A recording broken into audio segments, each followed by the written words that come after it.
J'ai pas eu de gros résultats dans ces années-là, 2008-2009, mais par contre 2010, tout m'a réussi cette année-là, quoi. Donc ça a commencé au championnat d'Europe. Donc là, je me suis retrouvé dans l'équipe de relais. J'étais un peu le remplaçant du remplaçant. Et du coup, j'ai bien couru. Je faisais le premier relais, je suis rentré en gros en tête au début, puis on a remporté une médaille. Donc là, c'était super. C'était ma première médaille internationale. Même en junior, j'avais jamais remporté de médaille. Franchement, en course d'orientation, déjà, on se lâche jamais parce que c'est tout le temps différent. Chaque course, c'est un nouveau terrain, une nouvelle carte. Donc, on n'est jamais allé voir les balises ou les points sur la carte. Moi, je me suis dit, je vais faire ce que je peux. De toute façon, j'avais aucune pression puisque c'était mon premier essai. Voilà, donc si au pire, j'étais nul, personne ne l'aurait vu. Puis si je suis bon, voilà, là, ça s'est un peu plus vu, mais franchement, avant la course, je me retrouvais comme un débutant, quoi. Donc déjà, je savais pas trop comment m'habiller, comment me chausser, qu'est-ce qu'il faut prendre, les gels, tout ça. J'avais même pas de gel, c'est pour dire. Et est-ce qu'on prend une flasque d'eau, est-ce qu'on la remplit, est-ce qu'on la remplit pas, tout ça. Donc ouais, non, j'avoue, moi, je me retrouvais un peu comme un débutant. Je suis un mec qui lâche pas trop, en principe, je lâche rien. Donc. Mais oui, donc, non, je savais pas si j'allais tenir jusqu'au bout, j'avoue. Ouais, déjà, ça m'a fait, je sais pas comment dire, ça m'a fait marrer ou sourire. Ouais. Puis après, je me suis dit, mais attends, mais c'est vrai ça? Enfin, j'essaie de voir s'il y a d'autres résultats quelque part pour vérifier tout ça. Et puis non, mais après, quand j'ai compris que, ah ouais, je me suis dit, ah ouais, putain, j'ai fait une bonne course, quoi. Et ils m'ont dit après, ah ouais, mais en fait, les gens, ils se disaient, mais non, mais c'est fake. C'est pas un vrai résultat, quoi. C'est qui ce gars-là? Ou alors, il a triché, je sais pas, il a pris un vélo électrique. Bonjour à tous, je suis Guillaume Lalu et je suis ravi de vous retrouver dans ce nouvel épisode de Course épique. Merci à tous pour vos messages d'encouragement quotidien, c'est génial pour moi de voir cet engouement et cette communauté de passionnés de trail, de course à pied ou tout simplement de belles histoires qui s'agrandit jour après jour. N'hésitez pas à partager Course épique autour de vous, sur les réseaux sociaux, à lui mettre le maximum d'étoiles sur Apple Podcast, cela aidera le podcast à continuer à grandir, à se développer et à recevoir des invités géniaux épisode après épisode.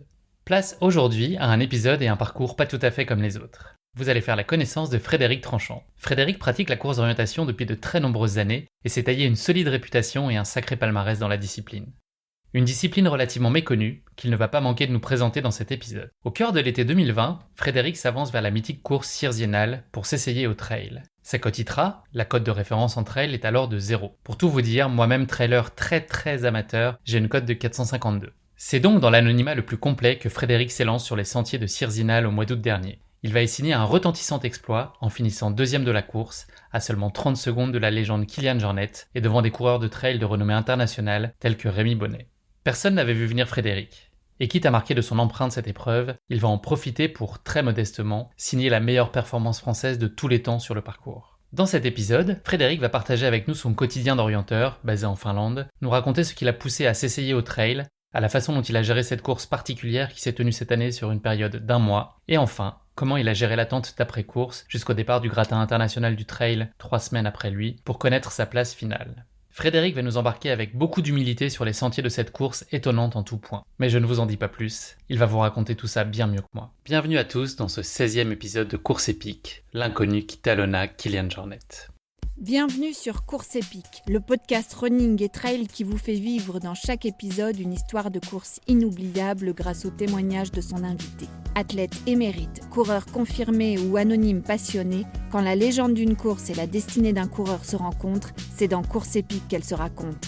Course épique, c'est un invité, une course, une histoire hors du commun. Bonne écoute! Bonjour Frédéric, je suis ravi de te recevoir dans ce 16e épisode de Course épique. À l'heure où nous enregistrons cet épisode, tu viens tout juste de signer une remarquable victoire sur la CRS de Mathézin. Bravo pour ce succès, comment se passe la récup ?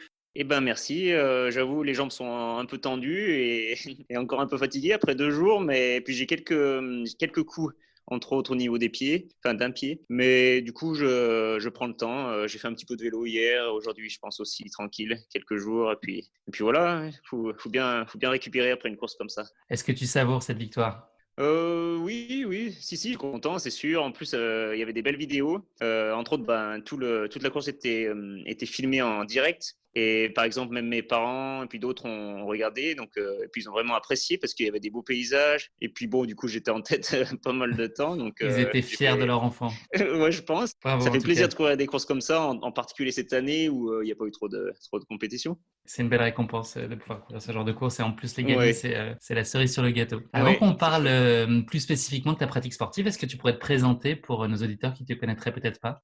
Voilà, je m'appelle Frédéric Tranchant. Dans le sport, en tout cas en course d'orientation, ils m'appellent souvent Fredo. Et donc, je suis originaire du sud du département de la Loire, dans le parc du Pilat, dans le parc régional naturel du Pilat. C'est une petite montagne donc, qui culmine à 1432 mètres, je crois. C'est précis. Et donc, je suis de la campagne. Je sais plus, là, il s'appelle Chuyer, mais donc voilà. Pour les Mon père, en connaisseurs. fait, voilà. Mon père est éleveur, donc ils ont des vaches laitières avec mon frère.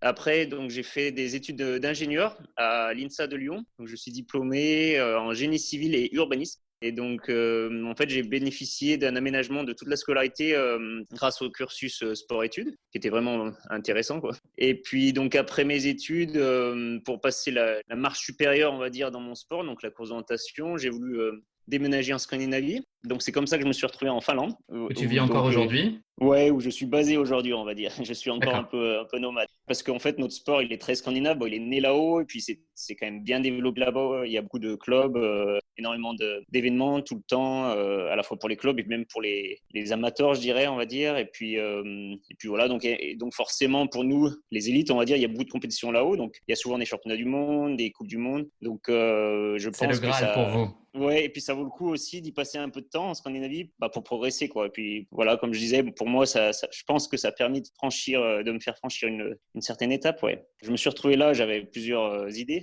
parce qu'ils m'ont trouvé un emploi à temps partiel et très, très flexible. Donc, je travaillais pour une commune où je faisais des plans de voirie et de réseaux divers. Donc, c'était vraiment bien pour moi. Je pouvais m'absenter pour les stages, les entraînements un peu quand je voulais. Donc. Et après, donc, je suis parti deux fois en Australie. Donc, c'était quoi, 2018-2019, hein, l'hiver ici, il était là-bas, où j'étais à Canberra. Et donc là, en fait, j'étais officiellement volontaire pour l'organisation de courses d'orientation locale, donc où je faisais un peu de coaching. J'internais même dans les écoles pour enseigner aux écoles primaires, des fois, la course d'orientation, organiser des événements, tout ça. Et puis, ça m'a vraiment plu. Du coup, je suis reparti l'année suivante à Melbourne, ou en tout cas pour l'État de Victoria, un peu plus au sud, où j'étais là 2019-2020. Puis après, j'étais un peu, avec le Covid, j'étais un peu bloqué là-bas, les avions tout annulés. Du coup, j'ai fait un peu de rab, je suis resté un peu plus longtemps que prévu, mais et après, donc, je suis rentré en Finlande début juillet, où en fait, on m'avait retrouvé un emploi, le même emploi que j'avais avant, en fait, si on veut, mais pour la commune voisine. Donc, c'est ce que je fais en ce moment. Bon, là, je suis en France, mais je travaille un petit peu quand même à distance. Et est-ce que tu pourrais nous parler justement de tes premiers pas dans le sport? Tu nous as expliqué que tu avais des horaires qui étaient aménagés quand tu étais plus jeune pendant tes études. Quel Ouais. sport tu pratiquais à l'époque? Et puis, est-ce que tu peux nous dire petit à petit la course d'orientation, comment s'est fait le cheminement qui t'a amené jusqu'à la course d'orientation? En fait, nous, dans le village où je suis d'ailleurs avec trois autres villages, je crois, il y a une entente, il y a un seul club, c'est le club de foot. Donc, bien sûr, j'ai commencé comme tout le monde ici, hein, avec mes cousins. Donc, les 4 premières années, donc ça devait faire quoi? Quand on avait 6-10 ans, je pense, quelque chose comme ça, je faisais du foot. Et puis, en fait, mon frère, qui a 4 ans de plus, oui, il avait commencé la course d'orientation avec des copains donc au village voisin, la petite ville voisine, où il y a un club de course d'orientation qui est bien actif. Et donc voilà, donc nous des fois avec mes parents on suivait et du coup ça me motivait vraiment d'en faire aussi. Et donc en fait la course d'orientation on peut pas commencer non plus trop jeune. Donc, ici on peut commencer à 10 ans à faire ce qu'on appelle l'école d'orientation, donc c'est tous les mercredis après-midi où c'est un peu l'initiation et puis voilà on va dans les terrains locaux, les cartes locales, petites forêts locales, ouais. Et voilà, donc c'est comme ça que j'ai commencé. Puis T'as tout de voilà suite quoi, aimé? Ça a été tout de ouais, suite un coup de cœur?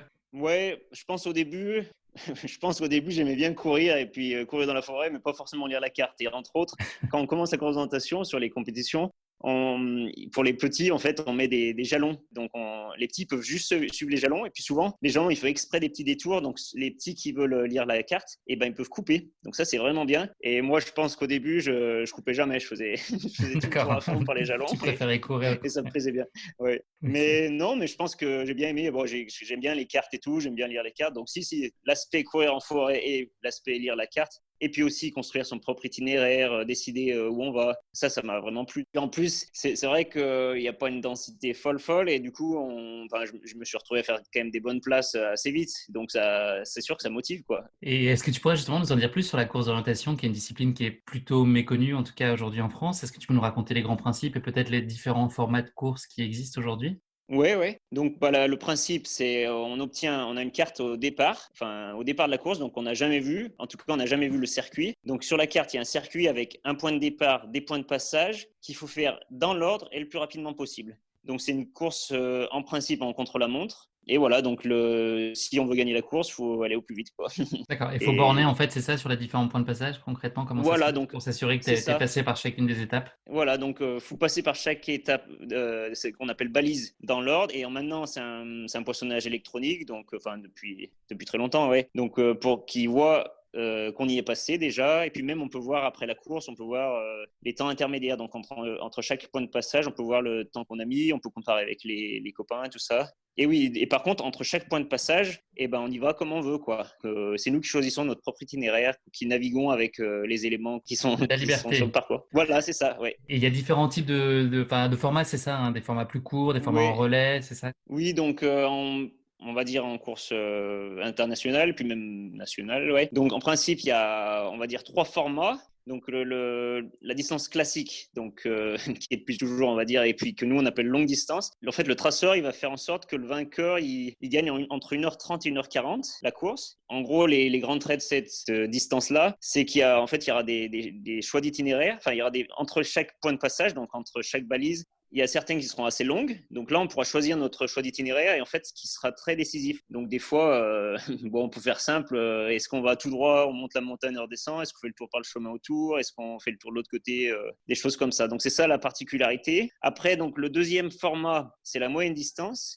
Donc le temps du vainqueur sera entre 35 et 40 minutes. Et donc là, souvent, on va dire c'est la course la plus intense techniquement parce que là, toutes les balises seront difficiles à trouver, on va dire. Et puis voilà, ça va assez vite en fait. Donc il faudra naviguer très précisément pendant 35-40 minutes. Donc je pense que c'est la plus intense mentalement et techniquement. Et après, donc le troisième format qui est assez récent, enfin depuis quand même la fin des années 90, début des années 2000, c'est rentré au championnat du monde. Donc là, c'est 15 minutes et en fait, c'est enfin pour le temps du vainqueur à peu près. Et en fait, c'est très intense. Donc c'est en format urbain, quoi. C'est en ville ou en parc. L'idée, c'est de se faire voir, quoi, que ça soit spectaculaire, qu'il y ait des gens qui nous voient passer avec une carte à fond la caisse. Et en fait, donc c'est quelque part techniquement un peu plus simple. On va dire, c'est en 2 dimensions parce qu'en fait, on va à droite ou à gauche, quoi. On fait le tour d'un bâtiment à droite à gauche, alors qu'en forêt, il y aura beaucoup plus d'aspects. Il faudra regarder le relief, la végétation, comment ça court avec les rochers,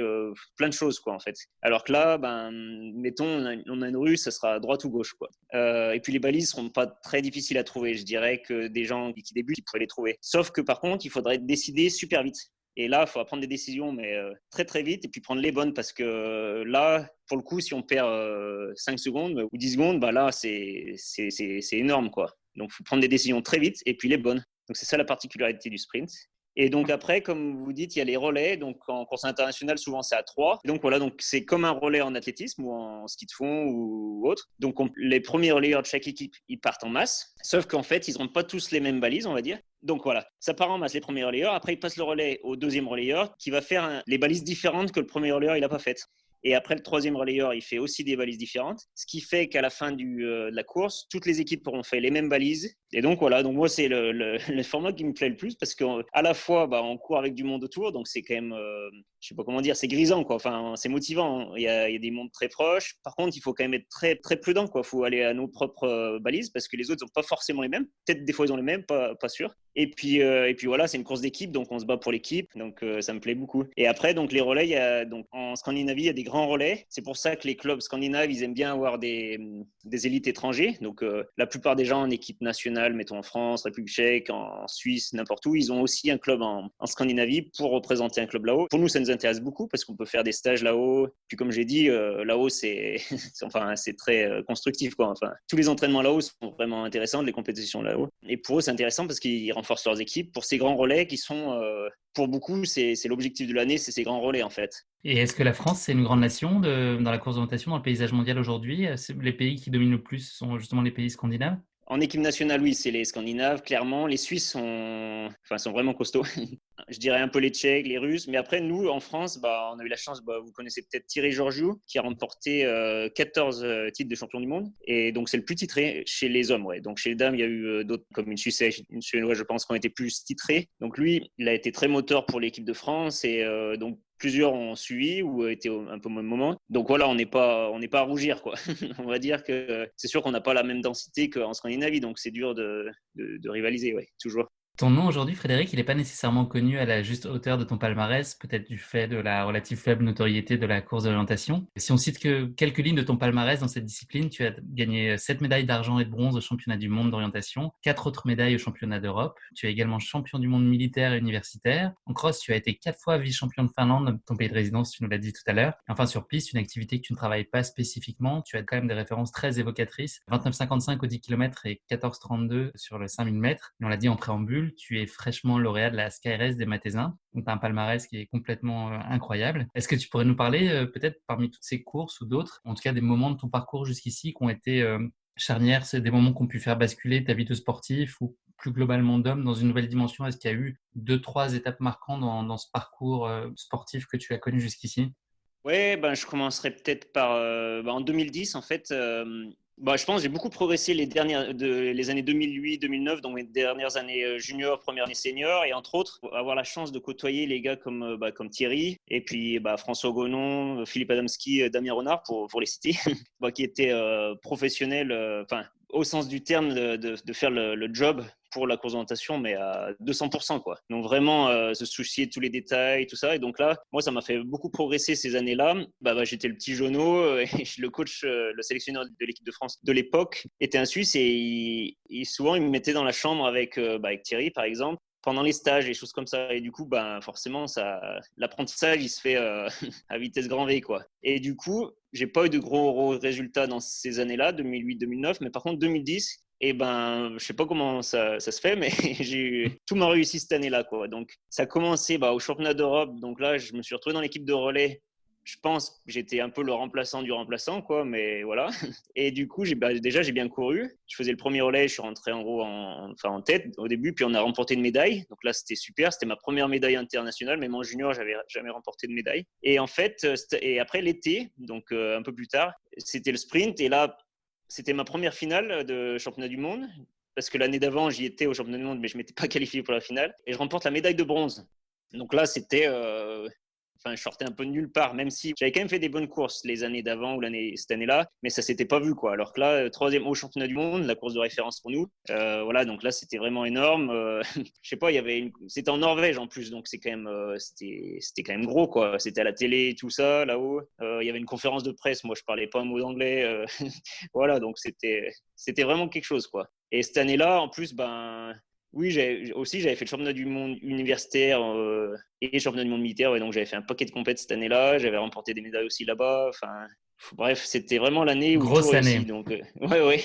Et ça venait un peu. C'était vraiment surprenant parce que les années d'avant, voilà, j'étais vraiment sérieux, tout ça, mais j'avais rien réussi comme ça, de tel. Donc, c'est sûr que ça m'a motivé pour la suite. Ça m'a ouvert des portes. Et quel accomplissement tu trouves dans cette pratique, Frédéric? Autrement dit, pourquoi est-ce que tu cours?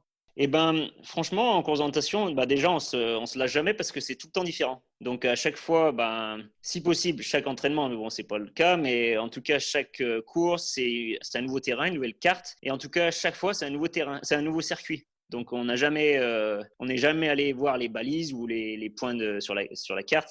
En tout cas, on n'est jamais allé le voir dans le même ordre ou on n'a jamais fait le même circuit. Donc, ça, c'est vraiment intéressant parce que c'est motivant. Et aussi, quelque part, dans la même idée, on peut toujours progresser, quoi. Il y a toujours des choses à faire améliorer. Et aussi, par exemple, les championnats du monde ou les compétitions importantes qu'on prépare, elles sont en principe jamais au même endroit. Donc du coup, tous les années, on se prépare à fond pour un championnat du monde. Mettons, l'année passée, c'était en Norvège. On a passé quand même beaucoup de temps en Norvège. L'année prochaine, c'est en République tchèque. On va passer beaucoup de temps en République tchèque. Celle d'avant, c'était en Lettonie. Et donc, des fois, on se sent même... c'est pour ça que je dis, moi, je suis un peu nomade, mais je pense tous les orienteurs. Et des fois, quand on est dans un pays pour plein de semaines, soit avec l'équipe de France, soit des fois, on y va tout seul, quoi. Et on se sent c'est une nouvelle maison, quoi. Petite séance d'autodiagnostic, Frédéric, est-ce que tu pourrais nous parler de tes points forts et de tes éventuels points faibles ou des zones d'amélioration que tu as identifiées? Ouais, forcément, il y a beaucoup de points faibles. Et puis, on y travaille tous les jours, on va dire. Ouais, je sais pas trop par quoi commencer, mais je pense que peut-être je manque un peu de patience. Et en tout cas, quand j'étais plus jeune, j'avais beaucoup tendance à me précipiter. Et du coup, voilà, entre autres en course d'orientation, si on fait pas les choses dans l'ordre un peu méthodique et puis comme il faut, là, on va droit dans le mur, quoi. On fait des fautes, on se perd, voilà, des choses comme ça. Donc ça demande beaucoup Donc, de calme. ouais, quelque part, ouais. Donc je pense que c'était un de mes gros défauts que j'essaie de progresser, mais qui est toujours, il y a toujours de quoi faire. D'un autre côté, voilà, donc je pense que je suis très optimiste. Mais peut-être trop des fois. Donc peut-être que peut-être que justement je vais me lancer en me disant ça va le faire et puis en fait ça le fait pas. Il faut être un peu plus carré. Donc voilà. Et puis donc ouais, je pense que je suis bien volontaire. Donc j'ai pas de souci à me mettre au boulot ou quelque chose comme ça. C'est Une un gros fois sujet, la que partie mentale, la dimension mentale là, dans la course d'orientation et notamment dans ces épreuves qui peuvent paraître peut-être plus courtes que d'autres. Est-ce qu'il y a aussi cette grosse dimension psychologique et confiance et détermination qui est présente constamment? ouais, carrément. Bah, à la fois, quand c'est long, ça sera un peu différent. Ça sera peut-être plus de l'endurance de concentration, ou alors il y a des moments où on pourra se relâcher un peu si on est sur des mains courantes qu'on appelle, sur des chemins, des choses comme ça. Mais par contre, il faudra bien se remettre concentré. Et puis voilà, après 1 heure et demie de course, des fois, on a tendance à un peu se laisser aller. Et en fait, c'est là où ils vont mettre, bien sûr, le traceur, il va nous mettre des pièges. Il va mettre des postes un peu techniques à ce moment-là, des balises un peu techniques. Et donc, c'est là où il faudra être vraiment concentré, bien passer par les points de passage, tout ça. Donc oui, et après, sur le plus court, ouais, c'est sûr, comme c'est tellement intense, il faut être concentré tout le temps, quoi. Je pense la grosse difficulté en course d'orientation, c'est quand on voit du monde. Parce que c'est vrai comme on court tout seul sur notre circuit, et ben, ça perturbe de voir d'autres gens. Et des fois, on les voit, des fois, on rattrape les gens de devant, des fois, on se fait rattraper ou on les croise. Et ça peut bien perturber, ouais. Donc, faut bien rester lucide. Est-ce que tu pourrais nous parler des spécificités de la vie en Finlande, alors que ce soit en termes de rythme de vie et puis évidemment les conditions peut-être de froid et de luminosité en hiver qui, j'imagine, ont un impact important sur ta pratique sportive et sur ta vie au quotidien? Qu'est-ce que ça change? Ouais, ouais, j'avoue que entre autres là, la période qui arrive, c'est pas la plus drôle de l'année, hein. Octobre, novembre, décembre, comme c'est plus au nord, en fait l'hiver il va faire nuit tout le temps, quoi. Mettons, moi j'étais au sud-ouest, enfin je suis toujours au sud-ouest de la Finlande, donc c'est quand même assez bas. Peut-être que la nuit elle va tomber vers 3 heures de l'après-midi, 3h30 de l'après-midi, et le jour il va se lever, je sais pas, 9h quoi le matin, 9h30 peut-être. Donc ça fait pas une grosse journée, ouais. Et ouais, il suffit qu'en plus souvent il fait un peu humide ou un peu couvert à cette période, donc là tu vois jamais le soleil, quoi. C'est Et pas ça la veut dire que période les trop drôle. entraînements, tu dois ajuster, tu dois courir plus tôt dans la journée ou est-ce que tu cours de nuit enfin, systématiquement quand c'est l'hiver? Ouais. L'intérêt d'avoir un boulot flexible, c'est quand même bien d'y aller un peu la journée, juste pour histoire de voir un peu le soleil, quoi. Mais sinon, entre autres, la présentation, c'est intéressant de faire de l'entraînement de nuit parce que, en fait, il faut être plus précis. Si on court de nuit, ça zoome les erreurs, en fait. Parce que 2 jours, on va se rattraper sur quelque chose, mais de nuit, on se rattrape sur rien parce qu'on voit rien. Donc voilà, donc c'est intéressant de faire des entraînements de nuit. Mais après, donc ça pose pas trop de problèmes pour l'entraînement. C'est juste pour le moral, quoi. C'est pas drôle. Mais après, par contre, souvent, ça vient quand même froid et des fois, il neige un peu, mais ça fond, ça reneige, ça fond. En particulier là où je suis, parce que c'est proche de la mer, donc c'est des températures qui sont pas top parce que c'est proche de zéro. Alors que plus au nord, plus à l'est, là il fait -10 tout le temps et on n'en parle plus, quoi. Mais donc là où je suis, en particulier, quand ça commence à neiger un petit peu et en fait les gens ils marchent sur les chemins, tout ça, sur les routes aussi, mais ouais. Et du coup ça tasse la neige et en fait ça fait de la glace. Et comme il fait froid, elle reste la glace. Et du coup c'est glacé de partout. Et ça c'est quand même pas drôle pour courir parce que voilà c'est verglacé de partout. Donc sur mettons les trottoirs, tout ça, ils mettent des graviers, mais en forêt bien sûr ils mettent pas de gravier de partout. Donc, nous, on peut courir avec des petits picots métalliques. Donc ça, c'est ce qu'on utilise en présentation. Mais c'est quand même c'est pas l'idéal pour les pieds, ouais. Après, ils ont des halls, des pistes d'athlétisme qui sont à l'intérieur. Donc du coup, des fois, on fait des séances à l'intérieur, des choses comme ça. Mais bon, c'est sûr que l'hiver, c'est quand même pas évident. Eh ben, écoute, merci beaucoup Frédéric. On va passer désormais à notre séance de la basket chinoise, qui est un format de portrait chinois version sportive, qui va nous permettre de continuer à mieux te connaître. Pour commencer cette basket chinoise, est-ce que tu pourrais nous dire si tu étais un personnage de fiction, qui serais-tu?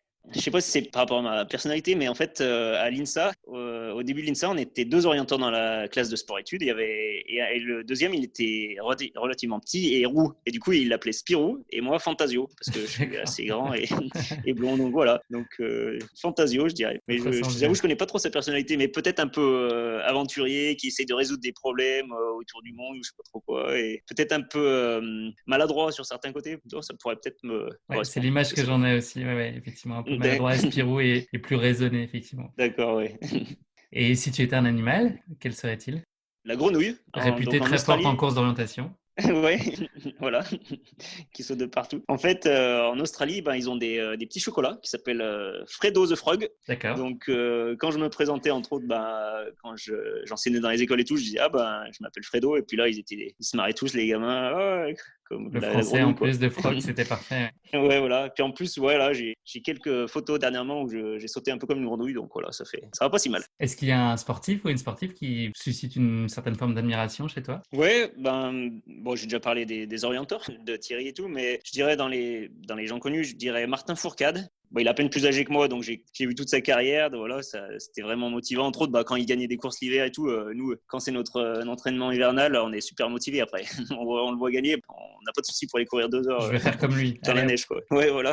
Et puis voilà, j'aime bien son idéologie. Entre autres, il a acté pour le sport propre, quoi. Des choses comme ça. Donc, ouais, Quelqu'un je de pense que c'est sain. quelqu'un qui m'a inspiré beaucoup. Ouais. Bon, il a la retraite, mais ouais. Eh ben, écoute, merci beaucoup Frédéric. On va maintenant parler de ta course épique, Sirzinal, et plus particulièrement de cette dernière édition qui s'est tenue au mois d'août et septembre dernier. Pour présenter brièvement cette course, Sirzinal, c'est considéré comme l'une des plus belles courses de montagne au monde. Elle est aussi la doyenne des grandes épreuves de montagne en Europe. Ses paysages exceptionnels, son ambiance chaleureuse et son organisation soignée expliquent son succès et sa longévité. Cette course, elle est située au cœur des Alpes valaisannes, en Suisse, et elle présente un parcours très engageant, 31 km pour 2200 mètres de dénivelé positif et 1100 mètres de dénivelé négatif. Elle relie la ville de Sire au village de Zinal par le versant du Val d'Anivier. Elle est organisée annuellement la deuxième dimanche d'août. Enfin, ça, c'est habituellement. 2020 a été évidemment une année un peu spéciale pour ça.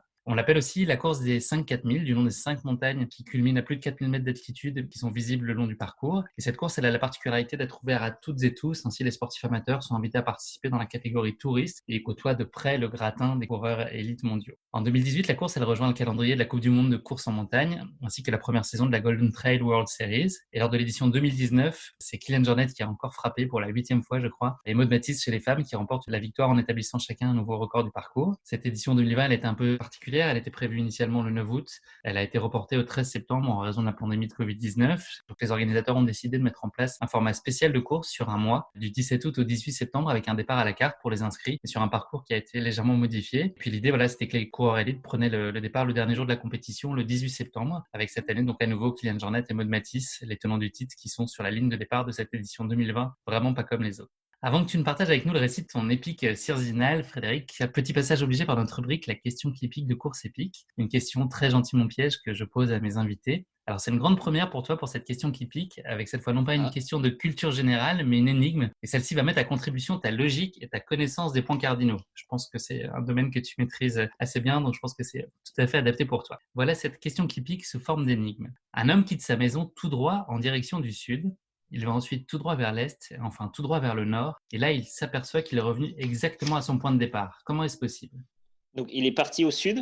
Il est parti au sud, tout droit. Il a tourné ensuite à l'est, tout droit. Ensuite, il est remonté plein nord. Et là, à un moment, il revient à son point de départ. Comment cette situation est-elle possible? Quel est le cas particulier dans lequel cette situation peut se produire? Pas Est-ce qu'il facile. était près d'un pôle ou pas? Exactement.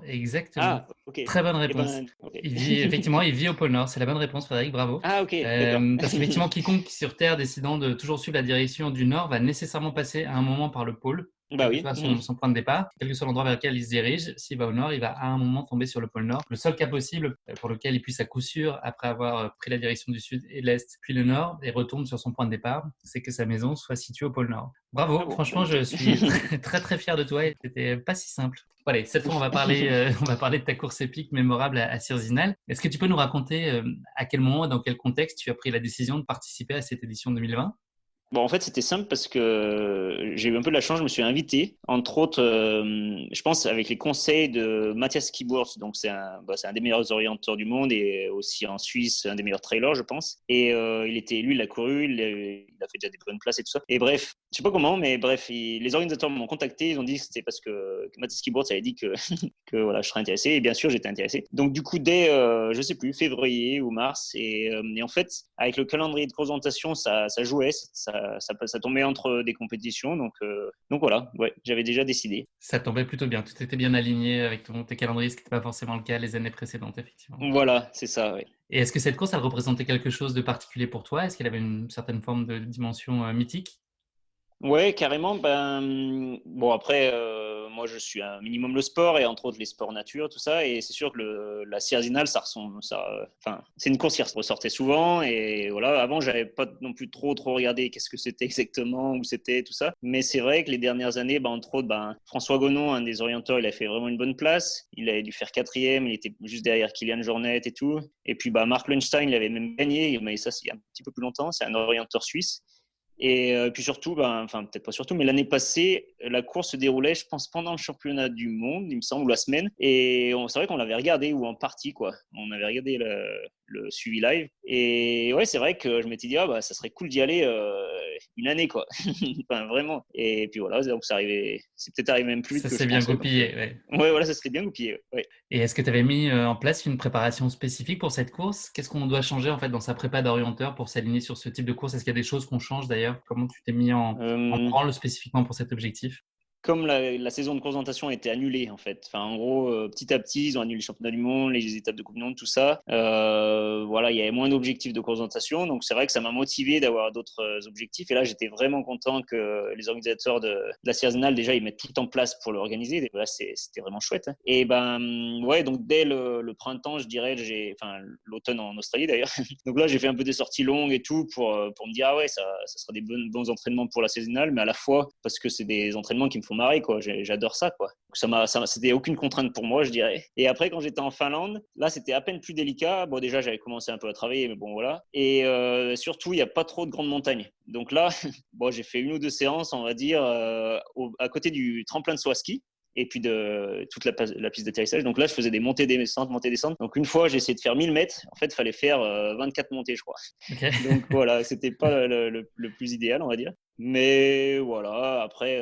On compose avec les éléments qui nous entourent. Exactement, oui. Et après, en fait, l'été, je m'étais motivé pour faire le championnat championnat de Finlande d'athlétisme, et en particulier de 10 000 mètres, ouais, parce que c'était à domicile, en fait. Voilà, donc ça, j'ai fait plus une prépa, j'ai fait quelques semaines, en tout cas, un peu plus avec ça comme focus, quoi. J'ai pas couru beaucoup sur la piste, même si c'était sur piste, mais surtout faire séance plus de seuil, tout ça, pour essayer de m'améliorer un peu sur le 10 000 mètres. Et je pense que c'était pas si mal pour la Sierzinal, parce que bon, il y a la grosse partie de montée, et je pense que je suis pas trop mal en montée, donc voilà, jouer un peu sur mes qualités. Après, la partie plus plate, et là, je pense que c'était plutôt bénéfique pour moi de faire cette prépa 10 000 mètres, où voilà, j'essaie de m'améliorer sur ce type d'effort. Et puis la descente, de toute façon, c'est la fin, donc il faut juste arriver en bas, quoi. Et ouais. Et dans quel état d'esprit et dans quelle disposition physique tu te sens à l'issue de cette phase de préparation? Est-ce que tu as l'impression d'être super bien et d'avoir fait exactement ce qu'il fallait? Tu te sens très alerte, même si ce que tu racontais, la saison avait été annulée, tu as l'impression d'avoir bien fait les choses et d'être, je ne sais pas si c'est au sommet, mais en tout cas très bien.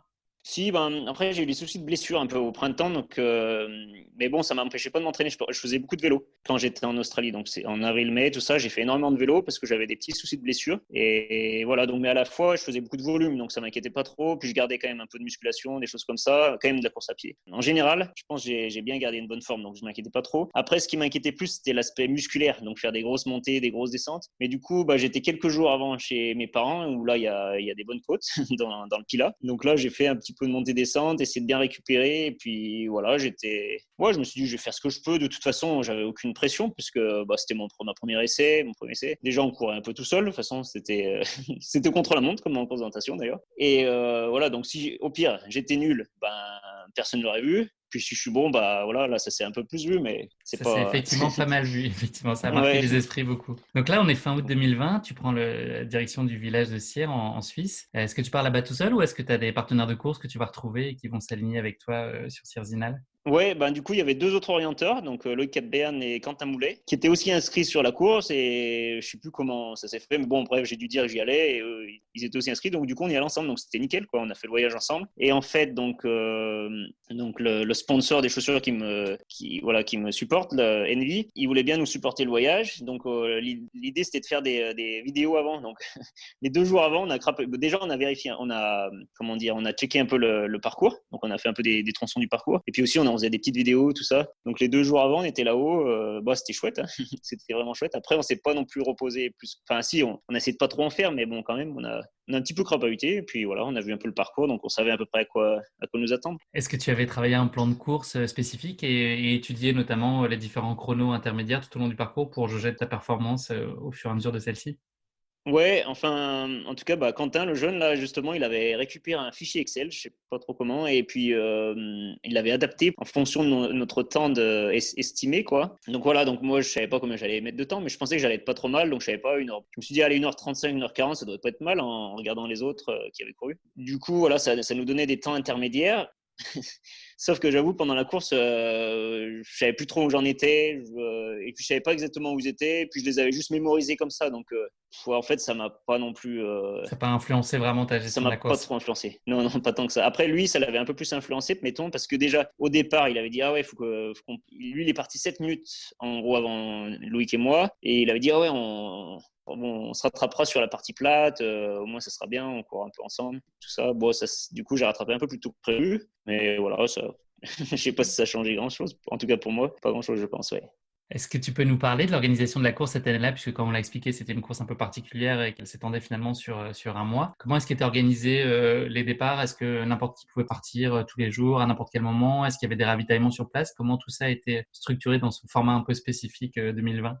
Et du coup, déjà, fallait être inscrit sur un mois et donc fallait s'inscrire sur un des jours de ce mois-là pour partir. Et je suppose, enfin, si j'ai bien compris, par exemple, les week-ends, ils étaient bien pris, on pouvait plus s'inscrire. Donc, je suppose il y avait un quota, quoi, une limite de personnes par jour.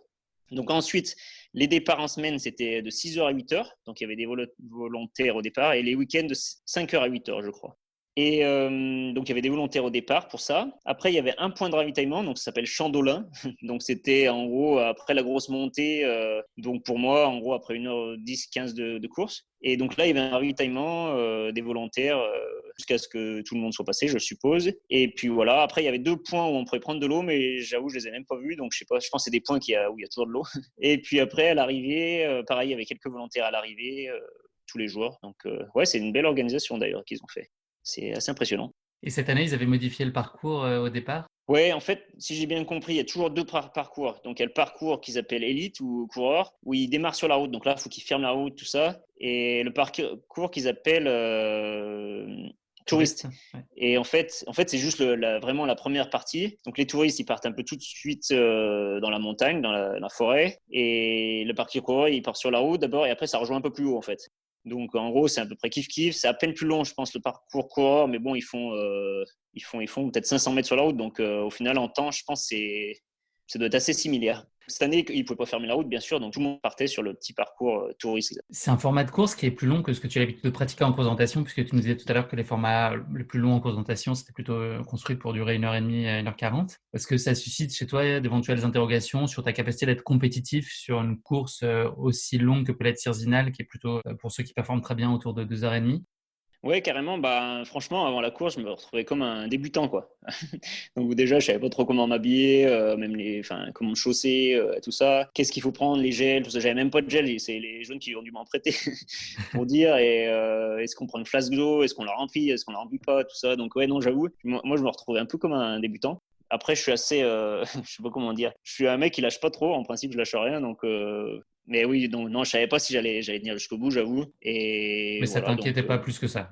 Non, moi je suis de nature à pas trop m'inquiéter. Donc je me suis dit, je m'élance. Et puis voilà, si ça fait pas, ça fait pas, tant pis. Au moment de tes lancers, tu as très étonnamment une cote ITRA de 0. Quelle ambition tu t'étais fixée au moment de prendre le départ? Est-ce que malgré tout, tu as un peu en tête l'idée de chercher un chrono, tu veux te tester, ou c'est vraiment juste prendre du plaisir et essayer de te frotter à Sierzinal?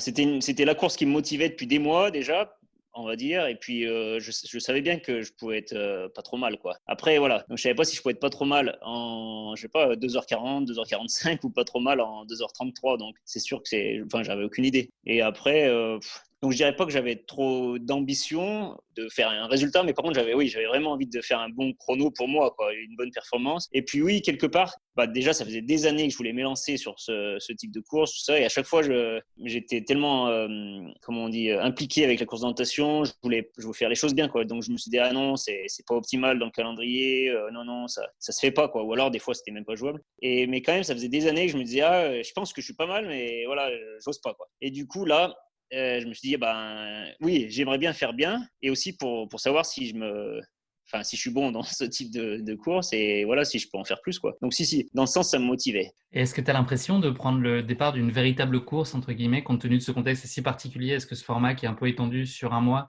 avec peut-être moins de partants tous les jours, est-ce que c'est pas trop déstabilisant ou est-ce que ça peut avoir un impact même sur la motivation? Est-ce que ça change quelque chose? D'un côté, comme je faisais ça pour moi, on va dire, pour voir où j'en étais, tout ça, ça m'a pas trop impacté. Deuxièmement, en cours d'orientation, comme en cours, on part au contre-la-montre, on part tout seul. Donc, d'un autre côté, ça aussi, je sais à peu près comment gérer mon effort, je suppose, même si là, c'était plus long que prévu, enfin, plus long que d'habitude. Et ouais, je sais pas. Après, c'est sûr qu'il y a du monde autour, je pense que ça motive encore plus. Mais là, j'étais suffisamment motivé pour, pour me donner à fond, quoi.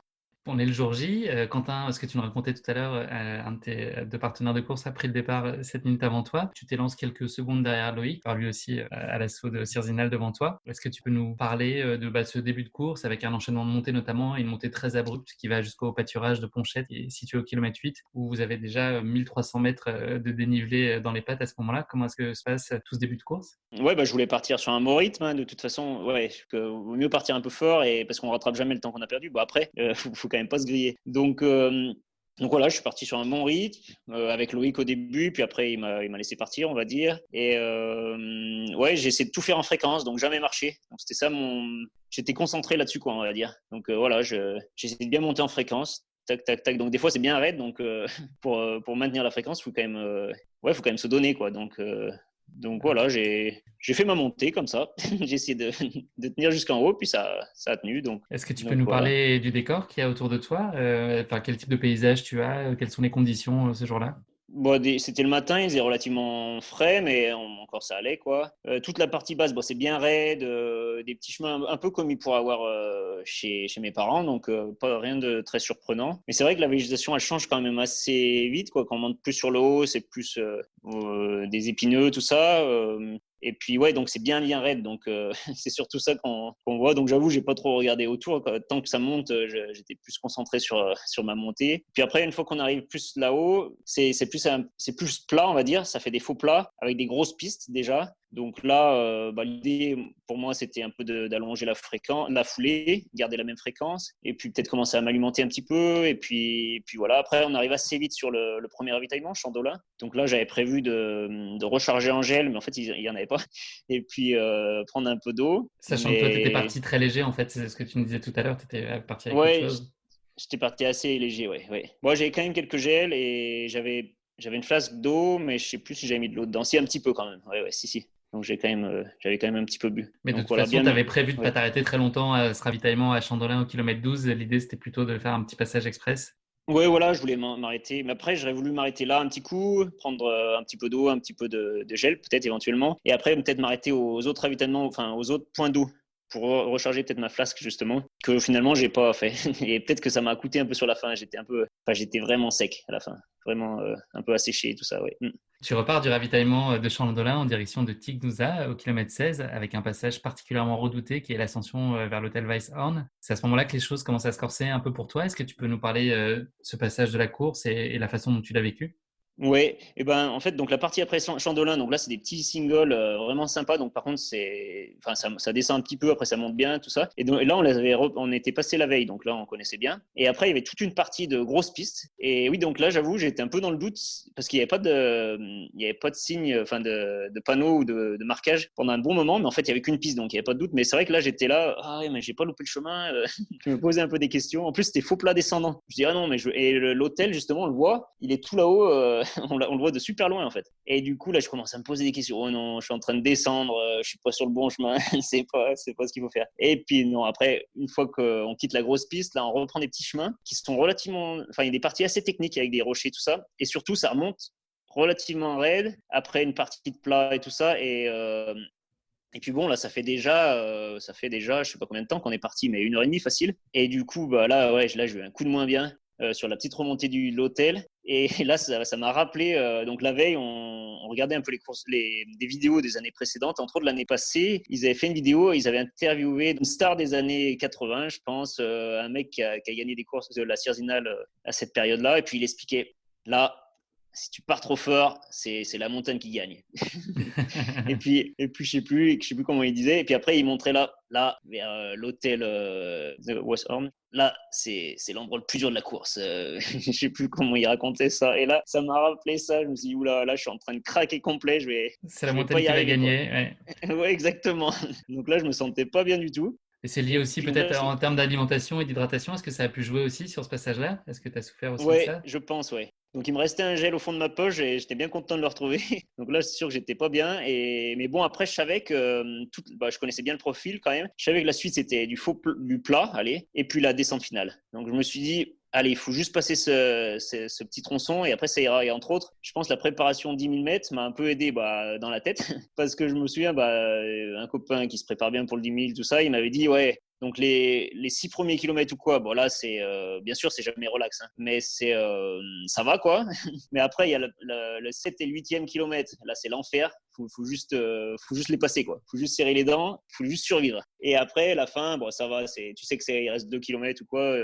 Tu t'en sors quoi. Et du coup là je me suis dit là c'est pareil. Là c'est les 2 kilomètres ou quoi qu'il faut, enfin les quelques kilomètres, faut serrer les dents en haut et puis faut regarder devant soi et faire un pas après l'autre et puis passer ce moment-là et puis après ça va aller quoi. Donc c'est ce que j'ai fait. J'ai essayé de tête dans le guidon on va dire. Ça Et t'a puis servi, cet enseignement-là du 10 000 t'a servi en tout cas pour gérer ta course. Tu as fait le ouais, parallèle avec cette version un peu pour ouais. En tout cas Cerzinal. j'y ai pensé ouais.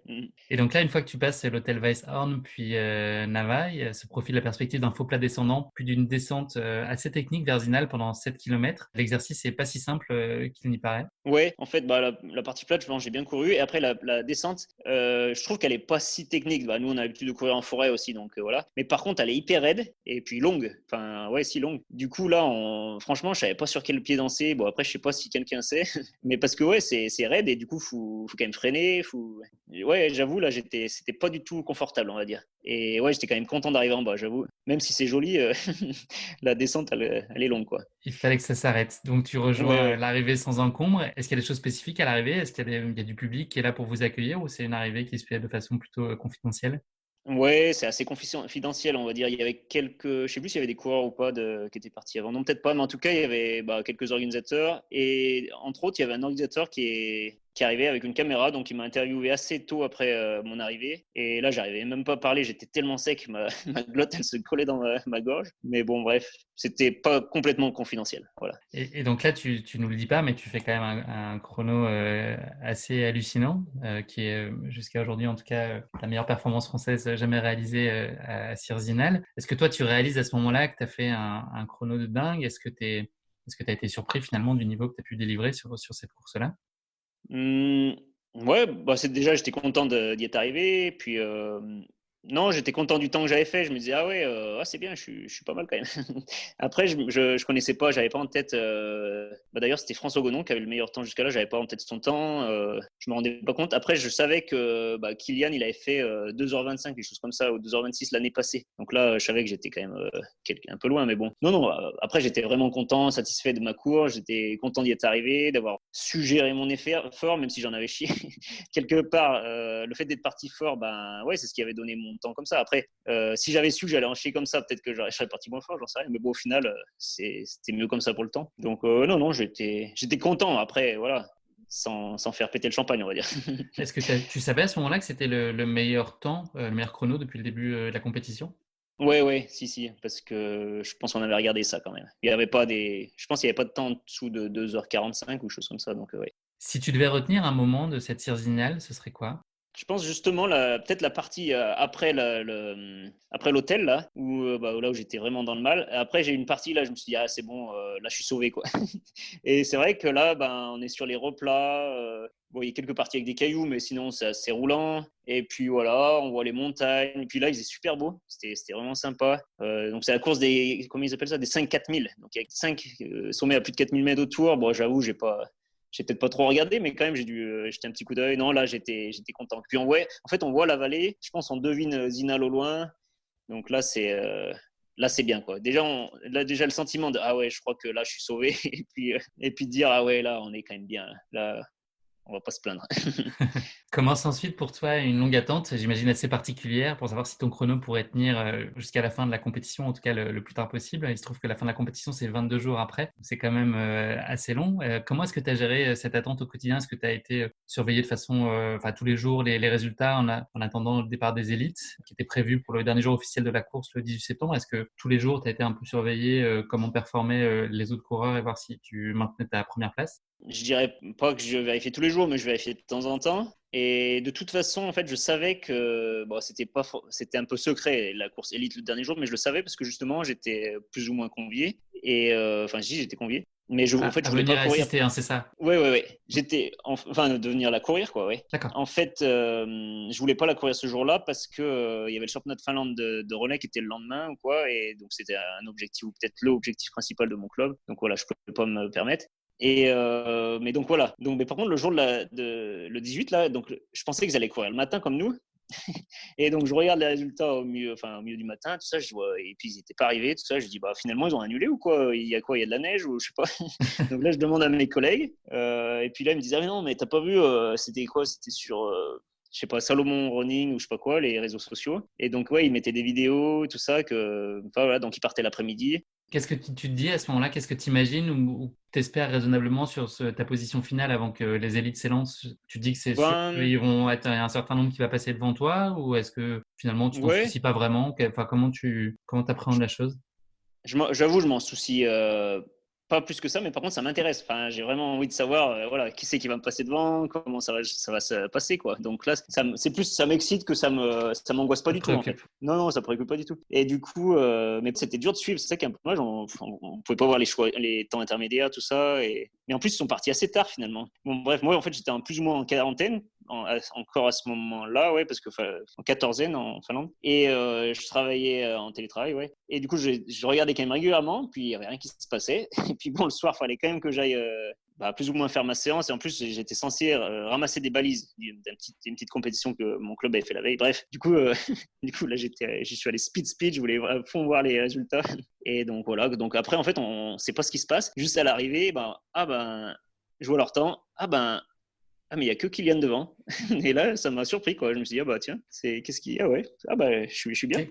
Qu'est-ce que tu ressens Ça, justement parce que voilà, Kylian enfin, donc tu finis deuxième de cette Cirzinal à seulement 30 secondes de la légende Kylian Jornet et devant des coureurs de très grande renommée que sont notamment Rémi Bonnet et Davide Magnini. Qu'est-ce que tu te dis à ce moment-là quand tu comprends que ça y est, cette deuxième place est à toi et que ce chrono finalement, hormis la légende Kylian et qui n'est pas tant devant que ça que toi, personne n'a réussi à s'en approcher? Tu savoures? ouais, déjà, ça m'a fait, je sais pas comment dire, ça m'a fait marrer ou sourire, ouais. Puis après, je me suis dit, mais attends, mais c'est vrai ça? Enfin, j'essaie de voir s'il y a d'autres résultats quelque part pour vérifier tout ça. Et puis non, après, quand j'ai compris que, ah ouais, je me suis dit, ah ouais, putain, j'ai fait une bonne course, quoi. Et non, c'est sûr que Kylian, c'est la référence, c'est la référence de la référence, quoi. Donc, Tu as eu et puis l'occasion oui, d'échanger avec lui suite à ça, suite à cette course? non, pas vraiment. Je crois qu'il m'a mis il m'a mis un petit commentaire sur un post Instagram, donc là, ça m'a fait plaisir quand même. J'ai vu qu'il avait vu ce que j'avais fait. C'est très improbable comme résultat. Peut-être que toi, tu étais en capacité de mesurer ton potentiel, mais peut-être pour les gens qui ne te connaissaient pas et du fait de ta cote ITRA dont on parlait tout à l'heure, t'es vierge, en fait, c'est complètement inattendu, en tout cas, de te voir arriver et briller à ce point-là. Ouais, je crois. Entre autres, je connaissais deux, trois orienteurs suisses qui couraient justement le dernier jour, là, en septembre. Et ils m'ont dit après, ah ouais, mais en fait, les gens, ils se disaient, mais non, mais c'est fake. C'est pas un vrai résultat, quoi. C'est qui ce gars-là? Ou alors il a triché, je sais pas, il a pris un vélo électrique ou j'en sais rien. Donc ouais, c'est un peu discuté, ouais. Et apparemment, mais bon, ouais, moi je sais ce que j'ai fait de toute façon. Et puis voilà. Tu dois Ouais. rien à personne, effectivement. Ouais. Et aujourd'hui, il est probablement un peu tôt pour le dire, mais est-ce que tu as le sentiment que cette course a changé les choses dans ton parcours sportif et même dans ta vie? Est-ce que ce coup d'éclat, il a changé le regard du milieu sur toi et peut-être même d'un plus large public, ou en tout cas, tu as ouvert à de plus larges regards? On va dire pour ma vie, ça n'a rien changé, quoi. Enfin, en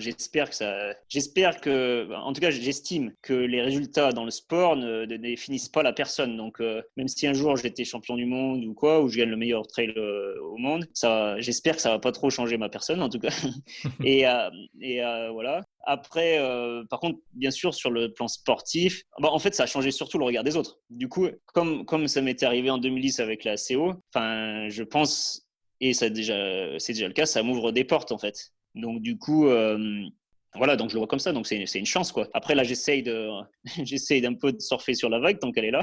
Donc là, j'essaie de faire un peu des compètes. Entre autres, je vais faire le Golden Trail Series là où je me suis qualifié justement grâce à cette performance. Donc ouais, ça va être chouette. Et puis après, voilà, faut voir comment ça se passe. Bon, déjà là, ça s'est bien passé 2-3 courses, donc j'aimerais bien en faire un peu plus, ouais. Est-ce que ces résultats exceptionnels entre elles te font te poser des questions sur ta future orientation sportive? Est-ce qu'on pourrait imaginer te voir arrêter ou peut-être mettre partiellement de côté ou sur une saison ou deux la course d'orientation pour te consacrer plus spécifiquement au trail?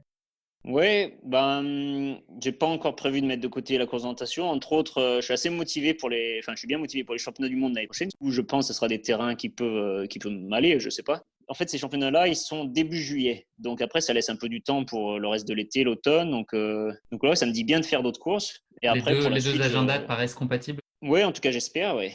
En tout cas, je me ferme pas de porte pour le moment. De toute façon, on va déjà finir cette saison, enfin, du coup, avec la Golden Trail Series, puis on va voir un peu. Moi, je suis assez opportuniste quelque part. Je vois un peu ce qu'on me propose, qu'est-ce qui peut se faire, et puis après, faut voir quoi. Disons que j'ai pas de contraintes, j'ai pas d'enfants ou quoi, donc je suis assez libre, on va dire. Donc, même avec mon emploi. En fait, là, c'est ce que j'ai pas dit aussi avec la Finlande. Je pense qu'ils sont vraiment relax. Ils sont plus ouverts à des temps partiels, des choses comme ça. Et c'est vrai que ça, c'est intéressant, quoi. Donc, moi, j'aurais continué un peu comme ça, quoi. Si je peux faire encore quelques années de sport, Ouais, il y a un respect ça me motive de vraiment. l'accomplissement personnel en Finlande. Ouais. Puis aussi, je pense qu'ils sont très flexibles, ouais. Eh ben, écoute, merci beaucoup Frédéric d'avoir partagé avec nous cette course vraiment très atypique et ta performance qui ne l'est pas moins. On va parler maintenant d'avenir et tes futurs projets. Donc, tu viens de nous le dire, tu as gagné ton ticket pour les Golden Trail Series qui sont prévus fin octobre aux Açores. C'est une épreuve de 4 étapes en 4 jours sur des distances qui vont de 20 à 40 km et qui réunit vraiment le gratin mondial du trail. C'est une certaine forme d'accomplissement pour toi d'être au départ de cette Golden Trail Series? Oui, en tout cas, je suis très motivé. Et oui, quelque part, c'est vrai que dernièrement ou l'année passée ou quoi, j'avais regardé un peu ces vidéos. L'année passée, ils étaient au Népal et tout, ça me faisait rêver, quoi. Et je me disais, peut-être un jour, je pourrais faire ces courses-là aussi.